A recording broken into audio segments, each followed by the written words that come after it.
Oke, yang pertama mana anjir? Oke. Pokok kajian bidang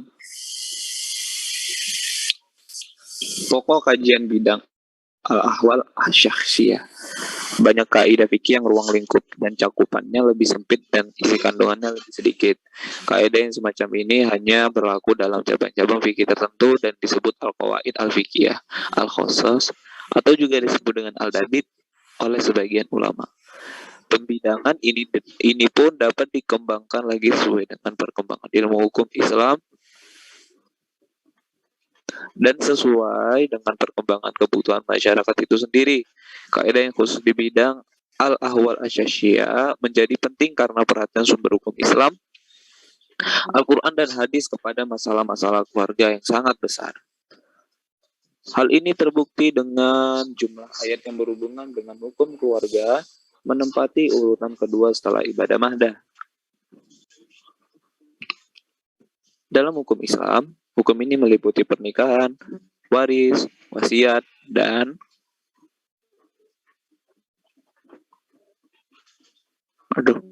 wakaf. Berikut beberapa pengertiannya. Nah, ini enak nih. Pernikahan adalah akad yang menghalalkan pergaulan antara seorang laki-laki dan perempuan serta menetapkan hak-hak dan kewajibannya. Mewaris mengandung pengertian tentang hak dan kewajiban ahli waris terhadap harta warisan, menentukan siapa saja yang berhak menerima warisan. Wasiat adalah pesan seseorang terhadap sebahagian hartanya yang diberikan kepada orang lain atau suatu lembaga. Wakaf adalah penyelisihan sebagai harta benda yang kekal zatnya dan mungkin diambil manfaatnya untuk maksud kebaikan. Nah, selanjutnya ialah kaidah 1. Kaidah 1 itu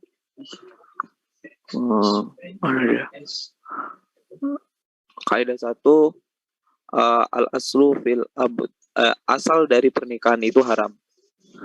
Disebutkan dalam aturan fikih sebelumnya bahwa prinsip dalam hal diperbolehkan kecuali bukti menunjukkan larangan. Dan aturan ini dikecualikan dari aturan ini. Di dalamnya ada larangan dan barang dagangan adalah jamak-jamak dan yang dimaksud dengan menyentuhan kecuali syariah mengizinkan pernikahan dan kepemilikan sumpah. Contoh, jika seorang pria mengetahui bahwa dia memiliki kerabat perempuan yang dilarang baginya di desa dengan jumlah wanita terbatas, tetapi dia tidak mengenal kerabat perempuannya dengan janji, dalam hal ini adalah tidak diperbolehkan baginya untuk menikahi wanita manapun di desa ini. Karena ada prinsipnya harta benda adalah haram. Tetapi jika jumlah wanita tidak dibatasi, maka diperbolehkan baginya untuk menikah salah satu dari mereka agar pintu perkawinan tidak terhalang baginya. Dan jumlah yang terbatas adalah yang dapat ditebak ketika para wanita berkumpul. Yang kedua ialah pernikahan orang-orang kafir dihukumi sah sebelum sah. Ya, sah sebelum sah. Islam melarang atas seorang muslim untuk menikahi seorang yang berbeda agama, kecuali dia masih memegang erat syariat Nabi sebelum Rasulullah SAW, atau disebut kitabi apabila seorang muslim menikahi seseorang perempuan yang menyembah berhala atau majusi dan lain-lain, maka nikahnya dihukumi batal dengan sebab perbedaan agama antara keduanya, serta tidak adanya wali yang sah bagi seseorang muslim yang ingin menikahi perempuan kafir. Adapun apabila seseorang muslim menikahi dengan perempuan ahli kitab, baik dia Yahudi ataupun Nasrani, maka sah hukum nikahnya.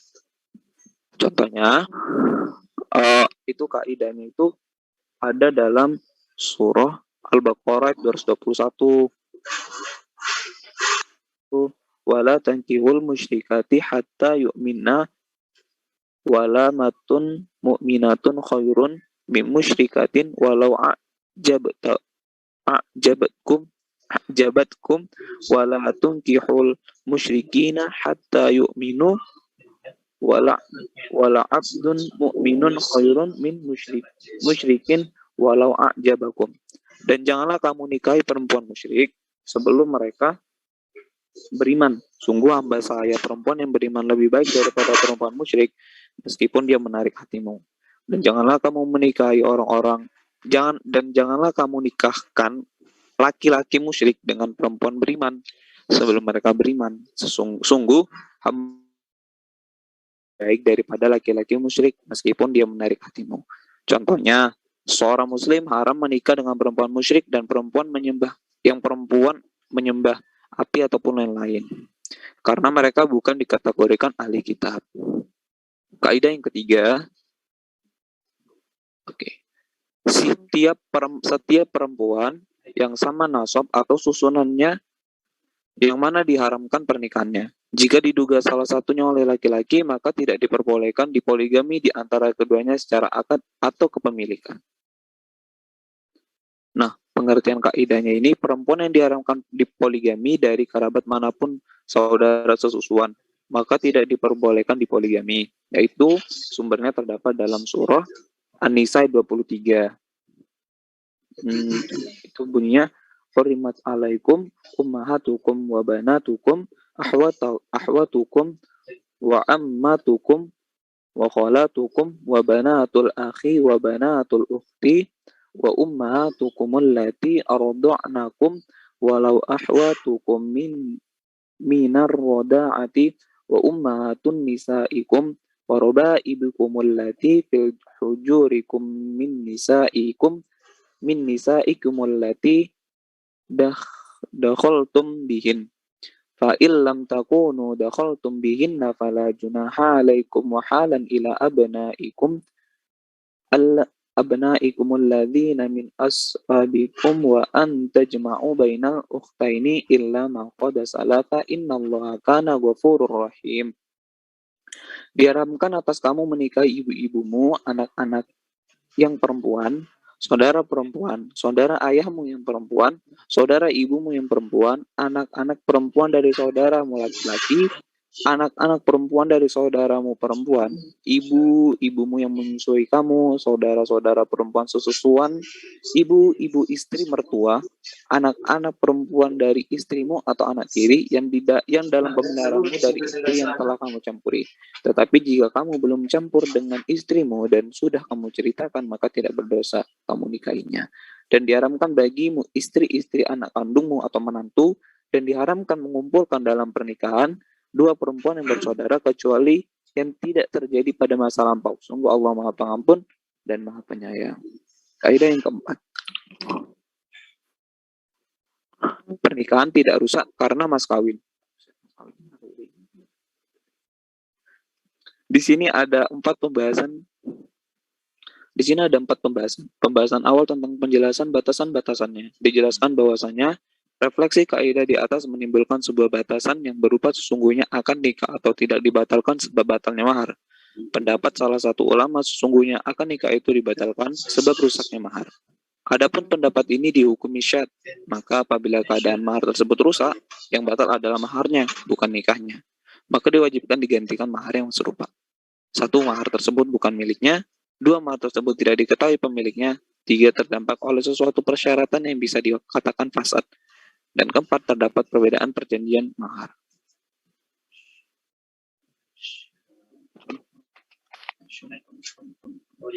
Yang kelima, yaitu kaidah kelima, wajib ada sebuah kemanfaatan pada setiap syarat yang ditunjukkan terhadap perempuan dan tidak boleh mensyaratkan sesuatu yang mencegah tujuan pernikahan. Nah, yang kelima ini pengertian kaidahnya yaitu syarat dari pihak perempuan dibagi menjadi 2, yaitu syarat yang berhubungan dengan akad yang diberikan kepada suami yang harus dilakukan seorang suami, meskipun persyaratan ini sama halnya ketika tidak disyaratkan. Yang kedua, syarat yang lebih menguntungkan pihak istri seperti menambahkan nominal Arab, tidak memindahkan istri dari tempat asalnya atau tidak memisahkan istri dari kedua orang tuanya, maka syarat ini dianggap dan tetap berarti mempertimbangkan bagi pihak istri jika syarat-syarat di atas tidak dilaksanakan. Itu dalilnya ada di surat Al-Maidah ayat 1, ya ayyuhalladzina amanu aufu bil aufud uhillat lakum bahimatun an'amil illa ma yutla alaikum ghairu muhilla saydi wa antum hurum innallaha yahkumu ma yurid. Wahai orang-orang yang beriman, penuhilah janji-janji hewan ternak dihalalkan bagimu, kecuali yang akan disebutkan padamu, dengan tidak menghalalkan berburu-buru, tidak. Ketika kamu sedang bermihram, sesungguhnya Allah menetapkan hukum sesuai dengan yang Dia kehendaki. Contohnya itu ketika perempuan mensyaratkan pada saat akad, misalkan tidak berpergian dalam waktu lebih dari 1 bulan, maka sah syarat akad. Keenam, yang keenam ialah yoi. Setiap anggota yang diharapkan untuk dilihat maka diharamkan pula untuk dipegang, sebab dilihat aja sudah haram. Pengertian kaidah, haramnya melihat aurat juga haram untuk disentuh jika tidak menggunakan barang penghalang atau kain. Walaupun terjaga dari fitnah, karena hukum dengan menyentuh aurat lebih bisa meningkatkan hawa nafsu dan meningkatkan syahwat. Kaidah ketujuh ialah Muslim tidak boleh menikahi orang kafir. Pengertian kaidah sudah jelas dalam arti kaidah di atas bahwa seorang Muslim tidak boleh menikahi orang kafir sesuai dengan dalil di atas tadi, surah Al-Baqarah 221.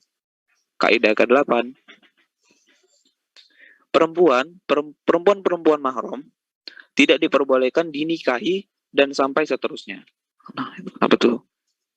Itu pengertian kaidah, perempuan yang termasuk perempuan yang diharamkan dinikahi laki-laki, maka seperti halnya diharamkan pada seterusnya, yaitu surat An-Nisa 23 yang menjelaskan tadi tentang diharamkan menikahi ibu-ibumu, anak-anak perempuanmu, dan seterusnya. Itu sama dalilnya, penguatnya.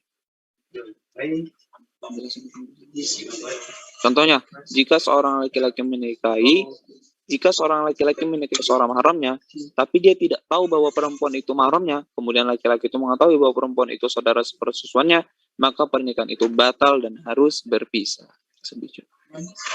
Yang ke-9. Yang ke-9 ialah barang siapa yang menggantungkan talak kepada suatu sifat, maka talak tidak jatuh tanpa terwujudnya sifat tadi. Nah, itu dia pengertiannya.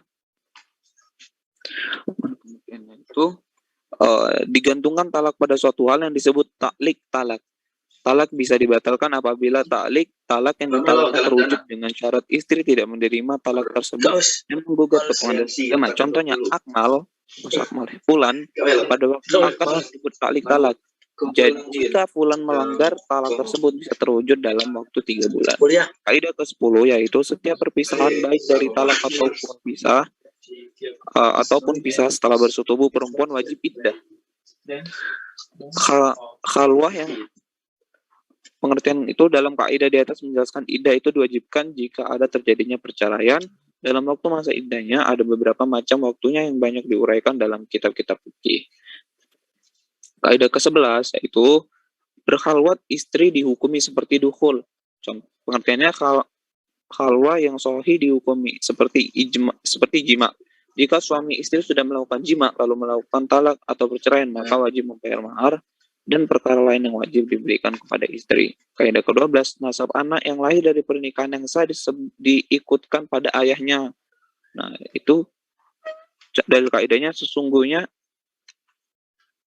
Allah Tabarakallah Ta'ala telah memberikan untuk setiap berhak sebagiannya, maka tidak ada wasiat untuk ahli waris. Anak itu haknya pemilik ranjang, dan untuk lelaki yang berzina tidak mempunyai hak apa-apa. Nah, kesimpulannya itu,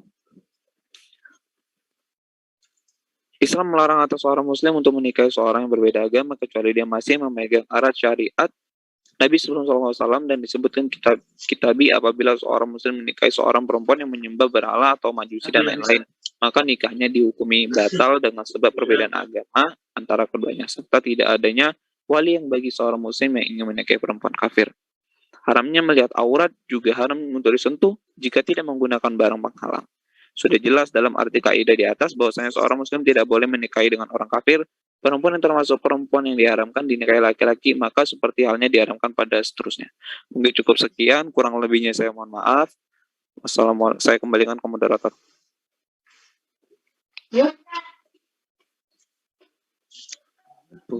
Langsung saja berarti kita buka sesi diskusi. Buat teman-teman yang pengen bertanya, Silahkan ditanyakan. Izin bertanya, moderator. Ya baik, disilakan. Untuk kaidah ke-9 itu kan di contohnya disebutkan ya, akmal pada waktu akad menyebut taklik talak jika akmal melanggar talak tersebut. Jika akmal melanggar, talak tersebut bisa terwujud dalam waktu 3 bulan. Nah, ini pertanyaan saya kan di situ kan kasusnya akmal udah melanggar ya. Kenapa kok talaknya itu nggak langsung jatuh ketika dia melanggar? Kenapa kok ada interval waktunya selama 3 bulan seperti itu? Bisa dipahami pertanyaan saya, presentator? Oke. Kita tampung dulu ya Mbak, nanti kita kasih tahu jawabannya. Ya, siap. Mungkin nanti kalau nggak bisa ketemu jawabannya, mungkin nanti direkap aja, diikutkan direkapan saja. Oke, siap Mbak. Nah, mungkin kalau saya sendiri pengen bertanya, boleh ya pemateri? Saya pengen bertanya. Sabi Mbak, Sabi. Oke. Nanti kaidah ke-12 kan dijelaskan itu. Al-waladu lil firash. Nasab anak yang lahir dari pernikahan yang sah diikutkan pada ayahnya. Nah, ketika anak tersebut tidak lahir dari pernikahan yang sah atau bahkan mungkin di luar pernikahan, itu berarti nasabnya bagaimana? Atau hanya diikutkan kepada ibu saja? Berarti dia statusnya sudah tidak punya tidak punya ayah atau bagaimana? Oke Mbak, kita tampung dulu ya. Baiklah, saya akan menjawab pertanyaan dari Mbak Latifah.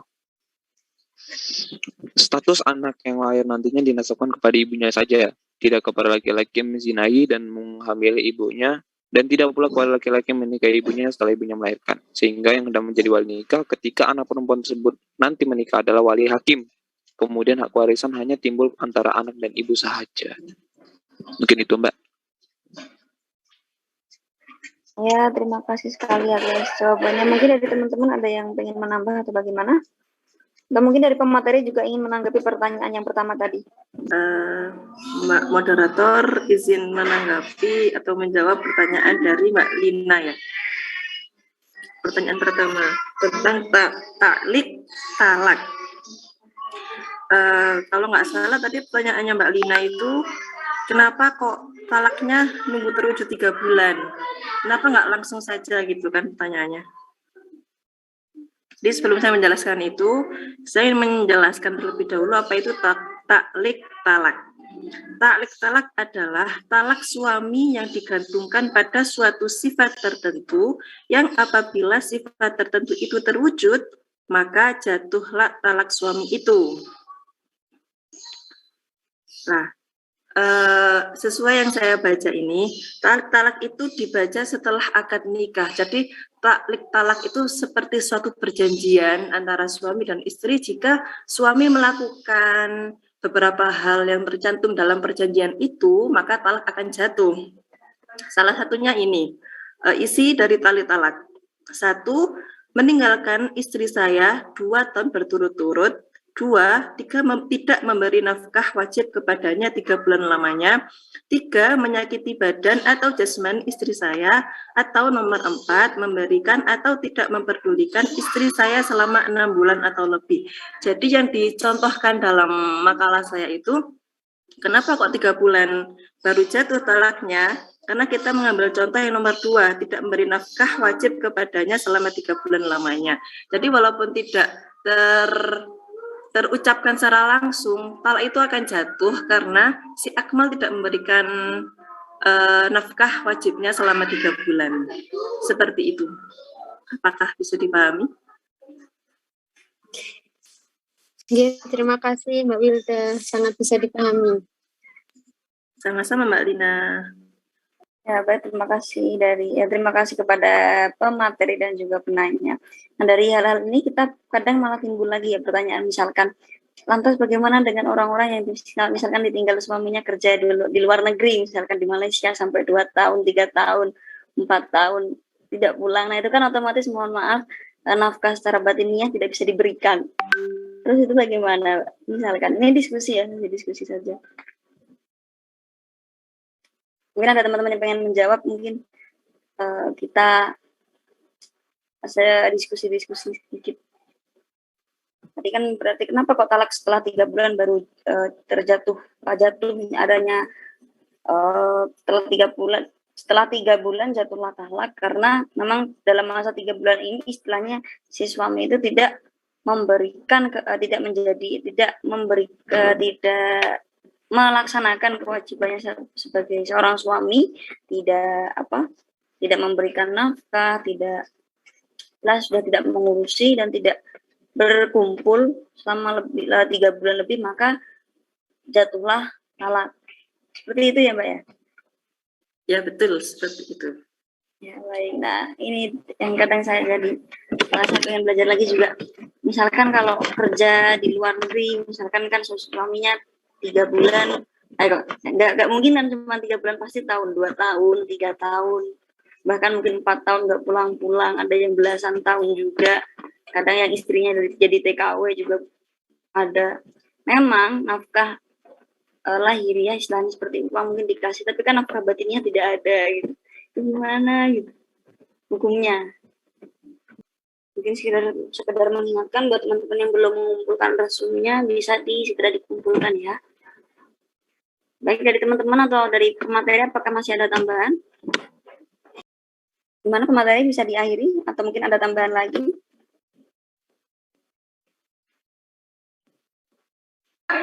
Insya Allah sudah cukup, Mbak. Alhamdulillah. Ya baik, hari ini pertemuan terakhir ya matkul Qawaid Fiqhiyah. Saya selaku sekretaris dan PJ mohon maaf yang sebesar-besarnya apabila ada kurang dan lebihnya, ada tutur kata yang mungkin kadang sedikit mungkin menyakiti. Mohon maaf, belum bisa profesional istilahnya. Mohon maaf yang sebesar-besarnya kalau selama jadi PJ kurang melayani. Terima kasih atas partisipasinya teman-teman dan keaktifan teman-teman dalam mengikuti mata kuliah Qawaid Fiqhiyah di semester ini. Semoga di UAS minggu depan kita diberi kelancaran. Dan untuk metode UAS minggu depan, insya Allah seperti UAS minggu kemarin, biasanya seperti itu. Jadi UASnya kita dikasih pertanyaan sama Ustadz, kemudian nanti dikumpulkan di e-learning seperti biasanya. Nanti kalau nggak bisa mengumpulkan di e-learning, ada kendala, bisa langsung dikirim ke saya. Seperti itu. Baik, sekian saya selaku moderator hari ini dan juga saya selaku PJ mata kuliah Qawaid Fiqhiyah. Sekali lagi memohon maaf yang sebesar-besarnya jika ada kurang dan lebihnya. Akhirul kalam, ihdinas shiratal mustaqim. Wassalamualaikum warahmatullahi wabarakatuh.